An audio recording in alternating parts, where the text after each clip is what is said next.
যখন কথা আসে বলিউডের সেরা তারকা জুটির, তখন আলিয়া ভাট ও রণবীর কাপুরের নাম চলে আসে সবার আগে।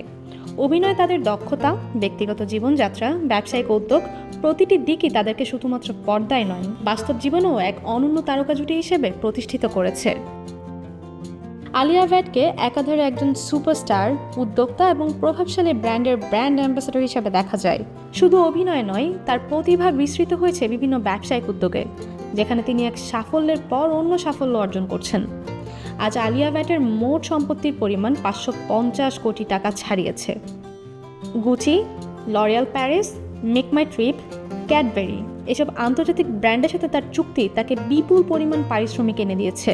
তবে এর বাইরেও আলিয়ার অ্যাডাম মাম্মা নামক শিশুদের পোশাক ব্র্যান্ডটি বছর প্রতি প্রায় 150 কোটি টাকা ব্যবসা করে। অন্যদিকে রণবীর কাপুর বলিউডের অন্যতম মেধাবী অভিনেতা।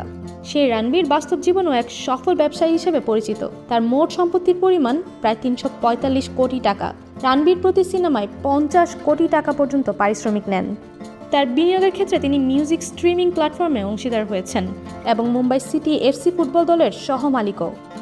আলিয়া ভাট এবং রণবীর কাপুরের জীবনযাত্রা বিলাসবহুল এবং অত্যন্ত প্রভাবশালী।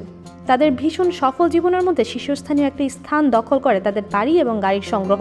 মুম্বাইয়ের পলি হিলে তাদের প্রায় 35 কোটি টাকার একটি বিশাল বাড়ি রয়েছে। এছাড়া রণবীরের পুনেতে প্রায় 13 কোটি টাকার বিলাসবহুল অ্যাপার্টমেন্ট রয়েছে। তাদের গাড়ি সংগ্রহে রয়েছে একাধিক প্রিমিয়াম গাড়ি, যেমন Land Rover, Audi R8, Mercedes Benz.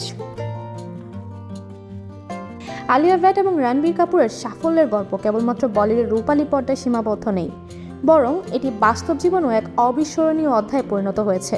তাদের ভালোবাসা, পরিশ্রম এবং প্রতিভার সমন্বয়ে তারা এক নতুন যুগের সূচনা করেছে।